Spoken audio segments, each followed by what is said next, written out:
Hello, my name is Rhonda Heffern. Today is Friday, February 4th, 2005. I'm a member of the Carversville Historic Society and also a local Carversville resident. I'm sitting here at the Carversville Christian Church with Ned Harrington. Today we would like to accomplish one of the important missions of the Historic Society, and that is to preserve and commemorate not only the architectural fabric of the community, but also to recognize the significance of events and of people that have shaped Carversville so that they will be long remembered. It is in this spirit and with this purpose that we are beginning what will hopefully become a series of history video presentations in which we will interview those residents which have specific recollections and interesting experiences which span over a long period of time. Ned, as he's most popularly known, was one of the first people to welcome me to Carversville, me and my family to Carversville, about 5 years ago. And he presented me at that time with a collection of history pieces on my property and some documentation on the history of the village. Later I got to know Ned and his wife Betty through our involvement here at the Carversville Church. Ned has been quite an entrepreneur here in Carversville over the last 50 years. He's had numerous businesses which were very successful in the areas of water analysis and soil analysis. He has published many historical works, as well as both a novel and a book on poetry. He has helped establish the village of Carversville as a historically recognized district. He's been very active in the Solebury Township Historical Society, the Carversville Historic Society, the Bucks County Historic Society, and the Bucks County Conservancy. He also has been very active at the Carversville Christian Church.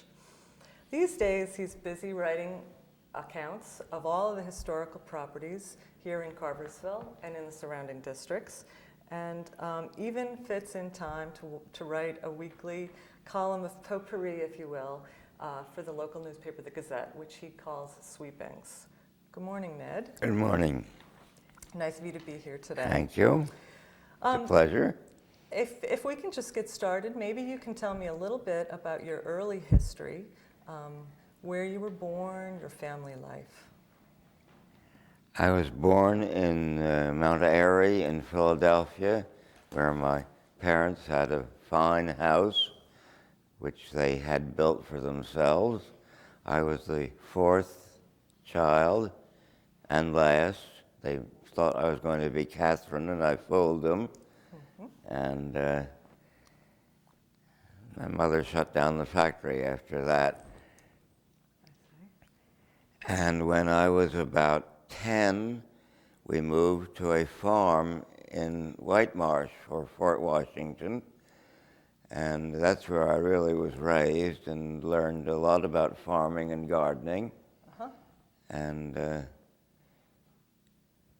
grew up reasonably self-sufficient. And you went to school I went to Penn Charter and commuted back and forth. Don't ask me how I did it, but somehow I got there. Mm-hmm. And when I was about 16, I got involved with a local printer and became, on my own decision, to be a printer's apprentice. Mm-hmm. And I learned the trade of printing. Mm-hmm. And it's never left me yet. I'm a terror to most editors because I know the inside way that they operate. And don't let them get away with anything. That's right. That's right. And after, you did then go on to Harvard for a short while. Oh, yeah, I went to Harvard for a year and hated it, and then transferred to Haverford, which was much more suitable and had a Quaker background. By this time, I was pretty much almost made a Quaker because of my schooling with the Quaker background. Mm-hmm. And some of my ancestors were Quakers anyway, so it fitted in. And in my last year of my senior year at Haverford, I was studying one December Sunday afternoon when the Japs dropped their bombs. And I had already agreed with my father that if this occurred, I would immediately go to work in the family business, which was very active in producing war materials. So I was there for several years of doing special work in machinery, being a sort of a fancy machinist, until the military caught up with me, and then I went into the service and spent 3 years in the military. Mm-hmm. Now, do you want any detail on that, or do you care? Well, Are we digressing? I know your involvement in the military. You eventually had some jobs, I think, that related to your life here becoming very organized, and maybe you can discuss a little bit about Well, I started out as a buck private, completely ignorant, and climbed the ladder through various circumstances till I ended up, after 3 years, as battalion sergeant major. Mm-hmm. And by that time, I had learned to handle men and give orders and expect them to be done. And it was really, as I look back, it was a great training and experience for me. And I spent my entire military career nursing Italian prisoners of war, mm-hmm. and became fluent in Italian, mm-hmm. inevitably, with either sink or swim. And after my discharge, I drifted and did some studies at the University of Pennsylvania under the GI Bill, and got interested in soils and growing and decided to set up a business of soil analysis. Now, this was before or after you moved to Carversville? Oh, we were looking. We were looking for a place to live. We were living in my in-laws' house in an apartment. And by the dumbest of luck, and I call it serendipity, not just plain luck, we hit upon a house in Carversville. Where is Carversville? Never heard of it. Got lost trying to find it. We came out and looked at this sad old house on a cold March day, and my wife, who was 7 months gone with our son already, took one look at it and says, "No way." Well, let's buy it just on speculation. Houses were very scarce at that time. So we did. We're still here. And Betty, of course, was a city girl. She was a city girl, and it was quite an adjustment for her to move to what she considered the sticks. And she became part of the community, as did I. And here we are. That's been over 50 years ago. What was the village like when you first arrived? The same it is now. It doesn't change. Carversville is forever. And we don't want too much change. That's what we love about it. We like it the way it is. And it's now all within a historic district. And we're very much restricted in what we may do with our properties. And we like it that way. Now, you started at that point, so you moved to Carversville and you started your soil Started a soil analysis business on a wing that I had built on the little old house while the builders were building the new addition. I was working on the old house and making it livable. It took a year to get it into shape where we really could move in. Mm-hmm. It was sad. Well, it was a 1762 original house, and a lot can happen to a house in a couple of 100 years. Absolutely. And I'm still working on it, rushing around, putting things back that fall down. It'll never end. But when we came here, we were complete strangers. I gradually got to know some of the friends, the neighbors, and made friends with them. And now, today, I know everybody. I know too much about people and have to keep some of it quiet. And because my mother was descended from Pennsylvania, Bucks County Quakers, I gradually discovered that I was related to almost everybody in Bucks County. Because once you are descended from one of the old Quaker families, the interrelationships are so great that you find you're related to them all. Sure. Of course, the Paxson family you're The related Paxson to. family, the Chapmans, the Pownalls, the Janneys, the Fells, the Elys. The Mitchners, did I understand you were No, also I related don't to? think No? Mitchner. Of course, Henry Mercer is my fifth cousin, and I don't let anybody forget that. Okay. When I go to the museum, I lay that on so that they don't give me any hard time. But it's been interesting. For example, right here in the village, the Livesys are my cousins, the Tinsmans' cousins, and so it goes. The Klings, you name it, the Carvers. Let's talk a little bit about your property, because your property, of course, was the site of a very Well, when we bought it, there were a lot of ruins out in the front yard, and I knew nothing. I gradually had to learn what the history of our property was. But actually, in 1859, a huge stone 5-story school building was constructed on our property. At the same time, they added a wing to the house, the little old house, and the caretakers lived in the house. But the house was just a peanut compared to this huge 5-story stone building with a cupola and a bell ringing at the top of it. But it had been demolished during the Depression about 10 years before we arrived. So all we found was ruins next to the little house. Gradually, I learned the history of it and have written it all up, and it's quite a history. It was a school for 20-some years and graduated a number of noted Bucks County people who grew up to be important citizens. And then it was a summer resort for another 20-some years.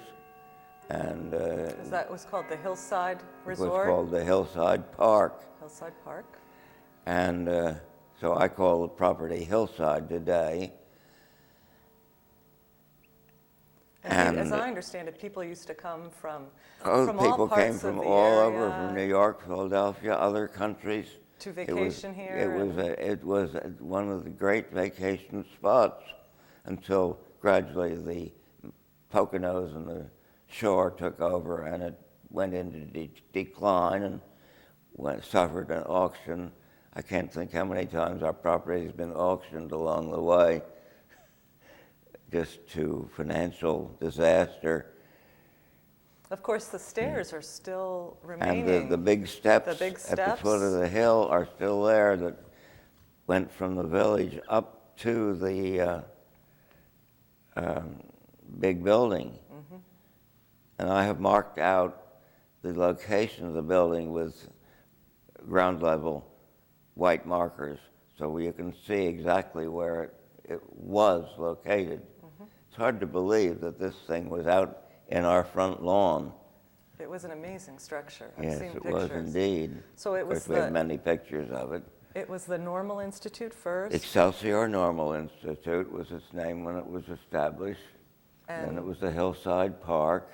And then it became an orphanage. And then it became a sanatorium for a few years until Arizona took over that trade. And then the Worthington family bought it at auction, and the Worthington sisters lived there for 25 or 30 years. rattling around in this huge building until only one of them was left, and she just couldn't hack it and sold it. And along came the Northern Christian Association, to which our church belonged, and bought it from Kizzy Worthington and established an orphanage, which lasted for another 20 or 25 years till the Depression did it in. And in the 1980s, I tracked down a number of the orphans who had been residents there and got to know them, and we would have reunions in my house of the orphans I had a group of maybe 15 or 20 orphans. Right? I'm sorry to say that I've outlived them all. There's only one left. What are some of the stories that they would share with you? Oh, they would tell me all kinds of stories of their life there, and I would absorb these and Yeah, almost as if you had been there yourself. I feel like I was there as a result of all the tales they've told me. And then So you bought the property after that had been demolished, and I know you told me a story about how you cleared your land. we cleared it with a double-barreled handsaw. There were no chainsaws in those days. Arthur Vasey, who came with the property, and I just worked our tails off clearing that property. It was an absolute jungle when we got there. Even the steps were so covered over with poison ivy vines you couldn't see them. All that gradually got exterminated, and now we have an open field and a pleasant woodland area. Besides Mr. Vasey, though, I think you had the help from a few goats, choice goats. Well, I bought a donkey. donkeys. A customer gave me a donkey, a lady who was named Marilyn, because her backside matched one that had been famous in the movies.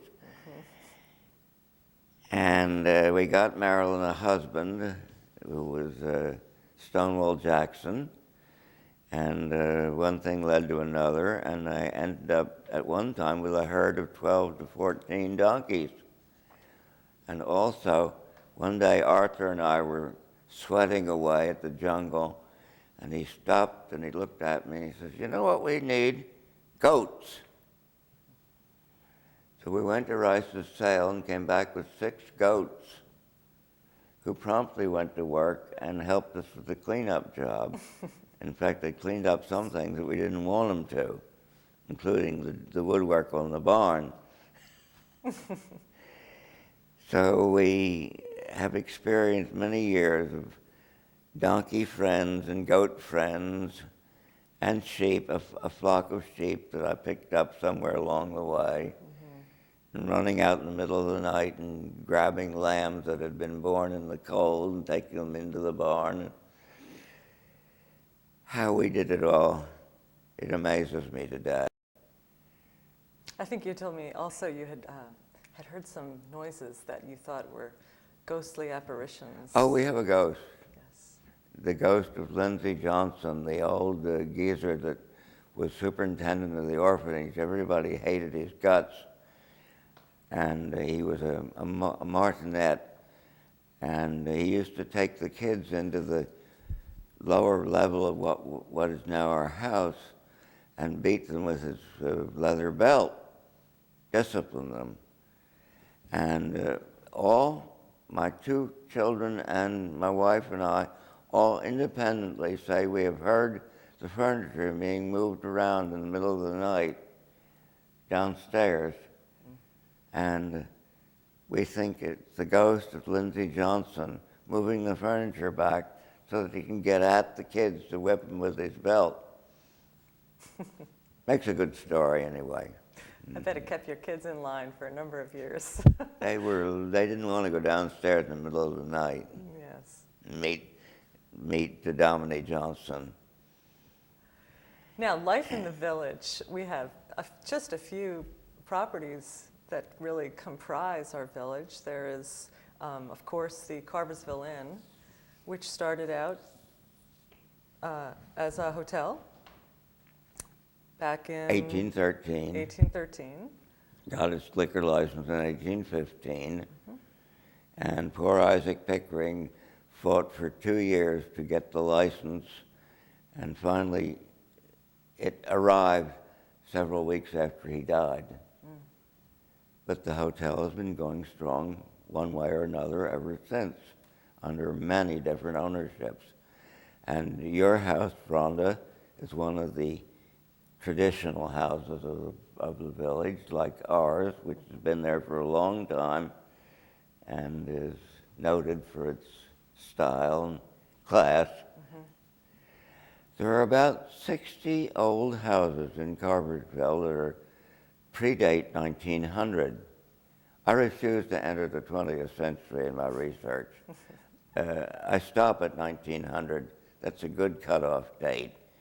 And we're gradually researching every old house in the village and writing up the story of it. And give me a little more time, and we will have the whole works. I am certain you will have them all done. It's taken a lot of time and a lot of research and a lot of hours of digging into the courthouse records and putting the whole thing together.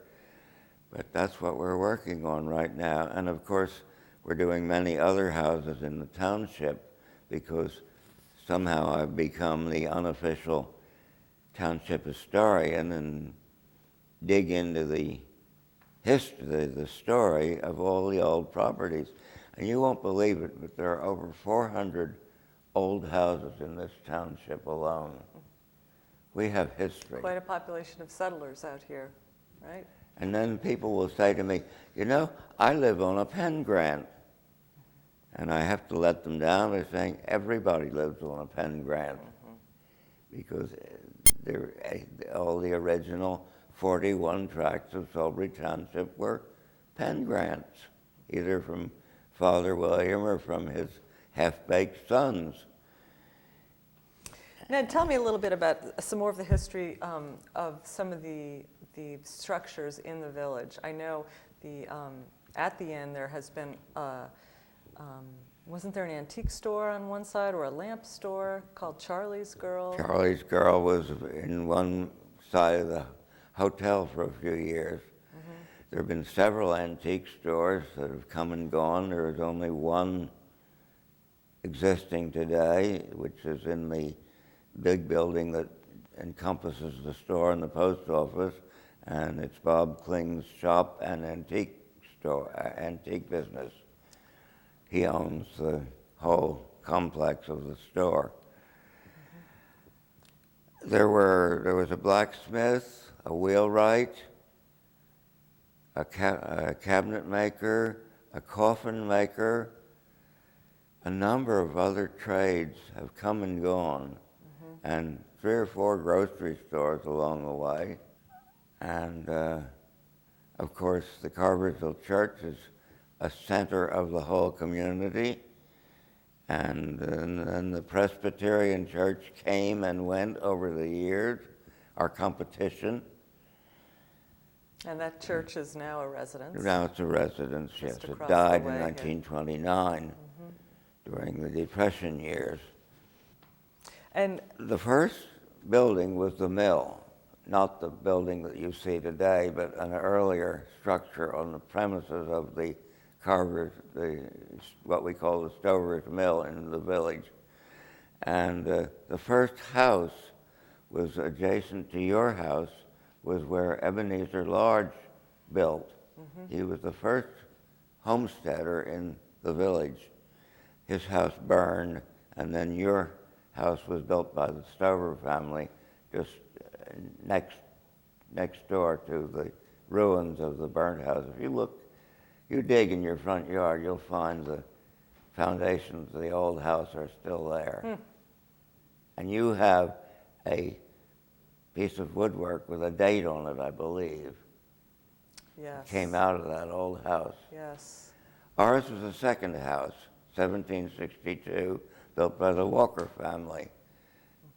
And it's gone through a great many ownerships since, as all houses have.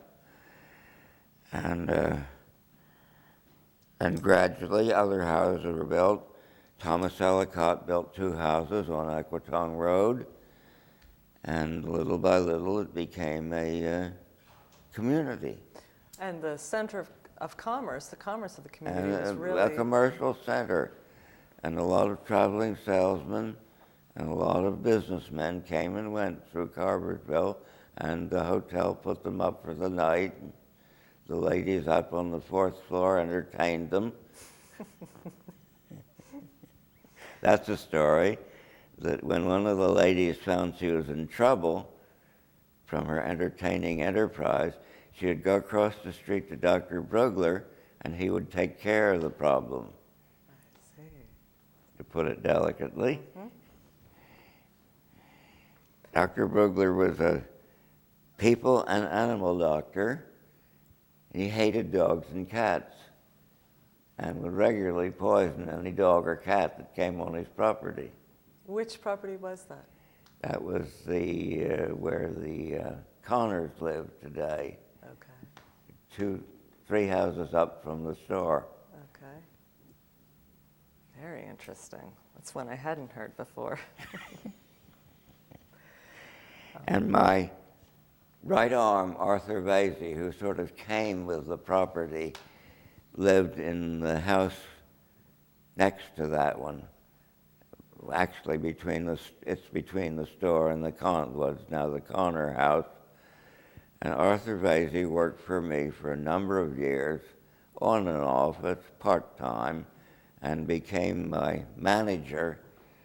And one day, in a snowstorm, he went out to the outhouse to relieve himself and was shoveling the snow away from the path to the outhouse, and he just folded up and turned blue, and that was the end of him.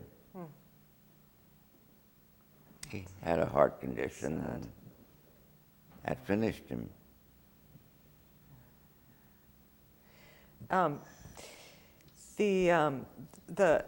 Because of the location of the village being right along the Panacussin, we've had a number of floods that have influenced our The famous history. 1955 flood. 1955. Well, the 1885 flood wiped out most of the ponds, the mill ponds in the village, and some of them were never rebuilt. But the most famous flood, which is within my memory, was 1955, which was really the Delaware River rose and wiped out a lot of, almost wiped out a lot of communities along the way. And Carversville was rolled up like a ball. The roads were all just torn up. The water went through the first floors of a number of houses and the hotel and the store. It was a garage at that time.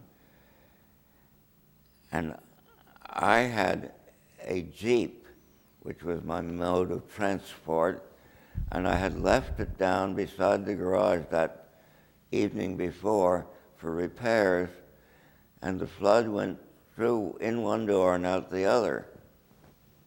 And I said, oh, this thing will never run. And I turned the key, and the darn thing ran. So for a week or so, I had the only vehicle that could get in and out of town. And I made regular beer runs to Stockton and grocery runs. I was the... You were a hero, I think, I was probably. Temporarily the hero, yes. Yes.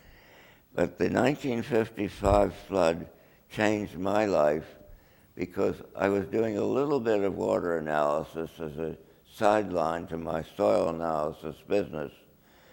And suddenly, because of the flood, I was overwhelmed with requests for water analysis. People's wells needed checking. And I had to put on extra help and extra equipment and abandon the soil analysis business. I sold it to a friendly competitor just because I couldn't handle everything. And from that day on, I became strictly a water analyst and later on a wastewater analyst, and the business just grew and grew until it got so big that I couldn't handle it anymore, and I sold out to a much larger firm and went to work for them and became their manager of their soil and their water and wastewater department. And you were with them for another 8 I was years with them or for so? about 10 years, so Yes. finally I said, that's enough. I've seen enough drops of water. Amen. And I've been a bum ever since. Yeah, time to retire into this other, Retire is a dirty word. of course. But gradually I got interested in history.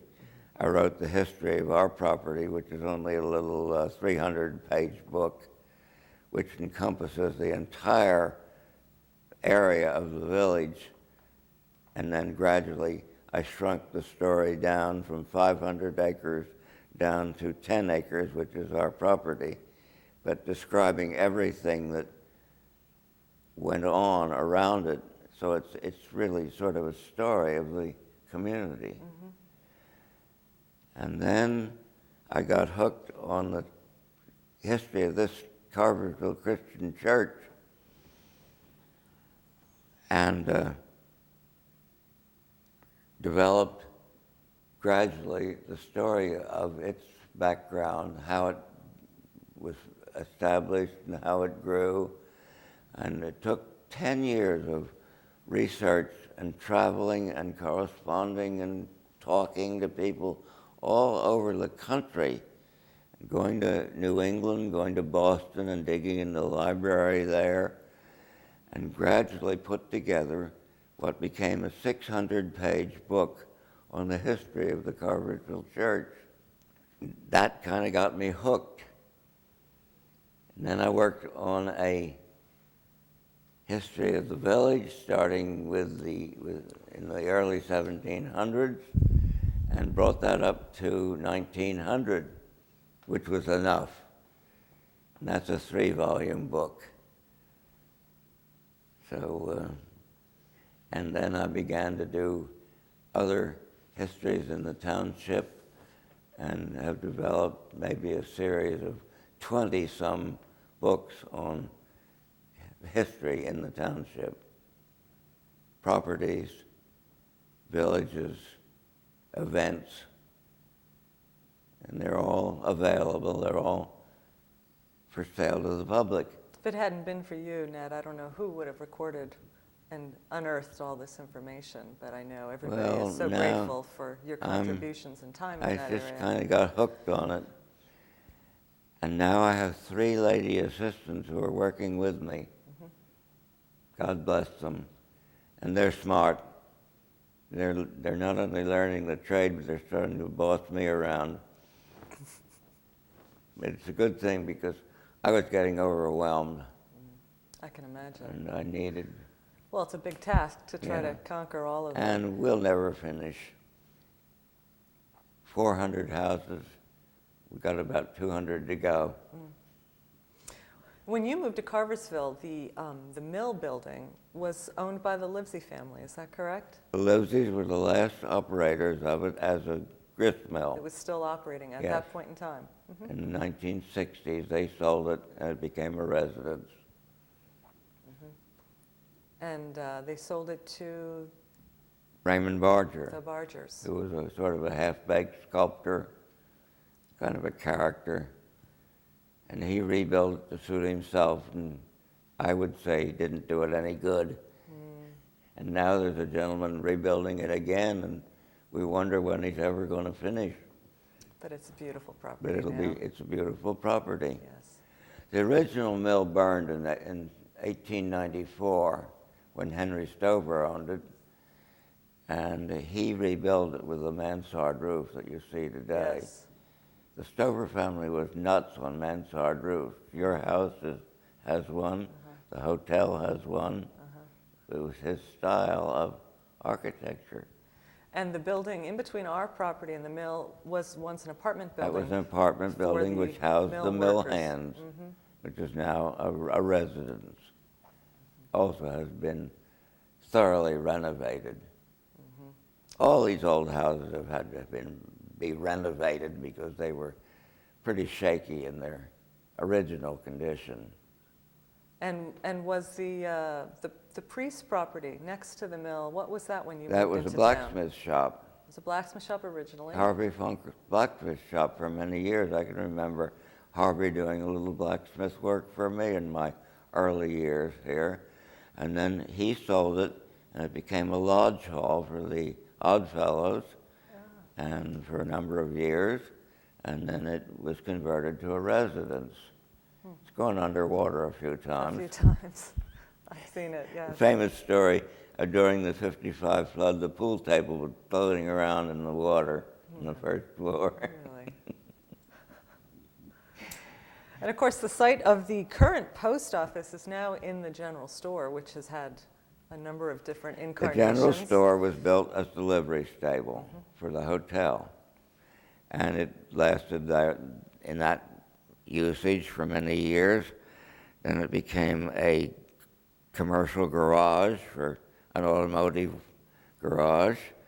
And They pumped gasoline from oh there, yeah, correct? it was where we bought our gas. And I remember Sam Spergel saying to Harvey Franks, the proprietor, "Harvey, how about a little gas on the cuff?" Harvey turned to him and says, "No, sir, not one goddamn drop of gasoline on the cuff." He'd had it with Mr. Spergel. I see. And Harvey retired from the garage business in the 1970s, and it languished and didn't do much. It was sort of run by a cracky family as a garage for a few years. And then Nick Selnevich came along and converted it into a store. And under various ownerships, it has been a general store ever since. And the post office only recently moved, relatively About, recently moved. 5, 6 years ago, the post office lost its home in a little house across from the Oddfellows Hall. And we were in dire straits. The postal department was going to close us down. And the community got together and protested against the idea of closing our post office, and it was agreed that it would be reestablished in the store. And today it's going fine. And it's a wonderful gathering place And now. it's not only the post office, it's the news center for the It is, community. That's right. It has really become a terrific spot to have coffee, enjoy good foods and good friendships. And catch up with what's been going on. That's right. Let me see. And then there was another little, was that a grocery store next to Miller's store? Was that Miller's next? store was a grocery store. Under Paul Barlman, Betty Miller's father, it was a store. Well, it was a store before him for many years. It was a grocery store. So that was our general store before. That was the original general store, yes, going all the way back to Thomas Carver's day in the 1840s. And then the store where Noel Barrett has his toy shop now was also a general store for a number of years. And were they in competition, Miller's Oh, yes. store? Oh, yeah, they could keep an eye on each other and mark down the prices. When one marked down the price, the other would do the same, I see. glowering at each other across the square. And then there was a general store in the hotel for a number of years. General store in the hotel. But we're down to one now, and it's doing fine. We're happy with the situation as it is now. I seem to remember somebody telling me the story of in Noel Barrett's second or third floor raising chickens, Turkeys. No, Sylvanus Baron bought it in the 1920s and raised turkeys on all 3 floors. The stink must have been awful. Can imagine. And then it went into the Livesey family, and Walt Livesey used it as a farm machinery store for a number of years. And then Jack Creamer came along and converted it to a tobacco blending business. That smelled to heaven too. And now it's, Noel Barrett acquired it a few years ago, and now it's not exactly a store, but a center for buying and selling old toys, and Noel is doing very well at it. And he has been on on television. What is that program? This Old House. This Old House. No. Thank you, Antiques Roadshow. Antiques Roadshow. Antique Roadshow, Yes, exactly. yes. And Noel says they make him shave and put on a necktie and clean his fingernails before they... And he cleans up quite nicely. He usually doesn't look quite that tidy. You know, when you moved into the area, maybe you can talk a little bit about the social life in Carversville in the 50s. What did people... Well, there used to be dances at the Lodge Hall, card games. There were a number of fairs, Carversville fairs over the years in the square. Which we still continue And that now tradition. that has been converted to Carversville Day, which we hold every May, and the town comes to life for a day, and then at 4 o'clock in the afternoon, suddenly it's done. Like Brigadier. It's amazing. We have many, many visitors, and to look at the village the next day, you'd never think anything had ever happened. Just one stray cat wandering across the square. That's become quite an institution, the annual Carversville Day. What are your favorite recollections of Carversville? Other than the flood, several floods. Several floods. Was it the friends that you've made? Oh, well, we have gotten to know everybody. And I won't say today because there are a lot of newcomers, but basically we have just become part of the community and gotten to know all the people. Sometimes we know too much. And we just feel that we are part of the community. After 50 years, I guess you get to be almost an honorary citizen. Oh, you certainly are one of those. Takes time. Ned, here's a picture of the old honor roll that used to be posted on the side of the... It was in the middle of the square, on a display board, and it listed all the veterans of the Second World War. And it decayed. In fact, it got knocked over during the '55 flood. But fortunately, I had taken a picture of it. So it was able to be resurrected, and now a new board of veterans of the First and Second World War is on the side of the hotel, which we dedicated a few years ago with a big hoopla. And I think at that time, the added veterans who had not lived here during those wars, but have come to live in Carversville since, myself included. I've been so honored, among others. And up in the cemetery is a monument commemorating veterans of the Civil War that came from Carversville. So we've fought our way through history. Yes, we have. Tell me some stories about some of the people that you've gotten to know over the years. Well, of course, one of the most famous people whom I had unfortunately came here too late to know was Miss Kizzy Worthington, who owned the big building where we live today. And when she sold it, she moved down to the village in the house next to the general store, and for a number of years entertained her friends there. She was a great party giver. And somebody asked Miss Kizzy why she never married. Well, she said, a young man would come along, I'd like him, but then another one would come along and I'd like him a little better. And I never could make up my mind. And then there was old Zay Clausen, who was a cattle dealer and was crooked as a dog's hind leg.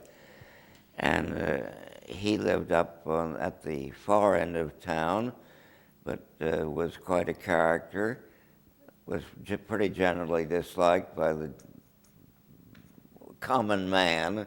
He looked down on them. Byron Quinby would say that when Zay Clausen would walk by with his gold-headed cane, Byron would, as a little boy, would say, "Good morning, Mr. Clausen." And then Mr. Clausen would just go on down the road and ignore the peasant. And there was Warren DeLong, who owned the property that's just up the road from the church, which had been called the Crystal Spring Creamery and was a creamery and a general store for a number of years. And Warren DeLong was quite a character, and he got to be sort of the squire of the town. And then there was the Stover family that lived in your house, Rhonda, and they were the elite of the community, sort of bankrolled the community in various ways. And it was Mrs. Stover who was responsible for building the Excelsior Normal Institute. She conned her husband and other well-to-do gentlemen into bankrolling the structure and the beginning of the school. Elizabeth Stover was my cousin, by the way. We mustn't forget that. And then there was the Overpeck family, who Aaron Overpeck ran a tinsmith shop, and his sons were both skilled cabinet makers. One of them is still around and is retired from cabinet making. I did a lot of coolie work under Harvey Overpeck when he renovated this church. I was kind of the whipping boy who came and went and did what I was told. And then we had a famous artist, Charles Hargens, who lived here for many years and climbed his way up through life and became famous for magazine covers and Western paintings, and was our scoutmaster for many years. An extremely nice gentleman whom I had the pleasure of knowing. Barney Pearson, who lived in the apartment building next to the mill, and Barney came up and cut wood for me on shares. He'd leave me half and take half down to his little apartment. And there was a time in a bleak midwinter spell when we looked around and said, haven't seen Barney for a couple of days. Finally, Jim Kling and Arthur Vasey went over and knocked on Barney's door. No answer. Went in, and there he was, stiff as a mackerel. He just quietly expired without saying anything. And not a bad way to go. No, not a bad way to go. That was the end of Barney. And then there was the Foster family, who lived in one of the little houses down along the stream. Harry Foster was a congenial bum. I don't know what he ever did for a living. A little road work here and there, but apparently his wife Agnes supported him by school teaching. And their granddaughter, Pat Mitchner, became my laboratory manager and worked for me for many years and bossed me around. So I got to know that family quite well.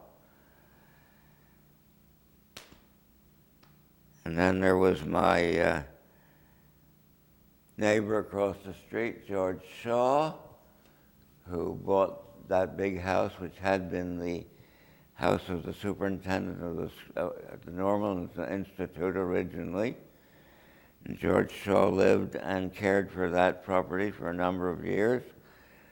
And one day, his wife called me and said, "Come over, I need help." And there was George, stretched out on a couch. He just had come in from doing his chores and cashed in his chips. Is their property the one that had the little one-room schoolhouse on it? It had. That is It was a carpenter. It was originally Reverend Hunsaker's seminary, where he would take in supposed converts and teach them religion, Presbyterianism, and it became a carpenter shop. Mark Hall, who was a builder who built a number of houses in the community, used it as his shop, and in 1894, the dentist, Dr. Hellier, who lived downtown, said, "I need a dentist's office." And he made a deal with Dr. Brugler, who lived up the road, and they horsed that building down the hill and reset it on where it is today. And it was a dentist shop, and then it became a school building, and then it became an artist studio, and it's sitting there rather idle today. But you can imagine how they moved that move, taking on rollers down that mud road. Now the roads, when you first came into town, were they paved roads or were It was, when we came here, it was paved. It had been a mud. There was Jim Kling, who inherited the hotel from his in-laws, the Barons, and ran the hotel for many years, and had a tenant proprietor who really did the hotel running, who ran an excellent bar adjacent to the dining rooms, until one day Jim had a fight with the bartender, and the bartender said, "To hell with you," and he took his license and moved away. We lost our tavern at that time, and it's only been in recent years that it has regained its license and can be a full-service tavern. Well, Ned, I certainly appreciate the time you spent today in sharing some of your remembrances. Many memories. I know a lot of people see you around town but have never had the chance to really sit and hear some of these stories. So now we will have them as a permanent record, permanent part of our history, and I appreciate that very much. I probably could go on for hours, but that would be tiresome. But anyway, from time to time, my wife Elizabeth has said, "Oh, we should sell this house and move to a retirement community." I said, "You're not going to put me in jail. I'm staying here, and you're staying with me." And I have determined the only way they're going to get me out of that house is feet first. Great. So we're here. You're here to stay. We're here for the duration. Good. Whatever that may be, God willing. Well, thank you, Ned.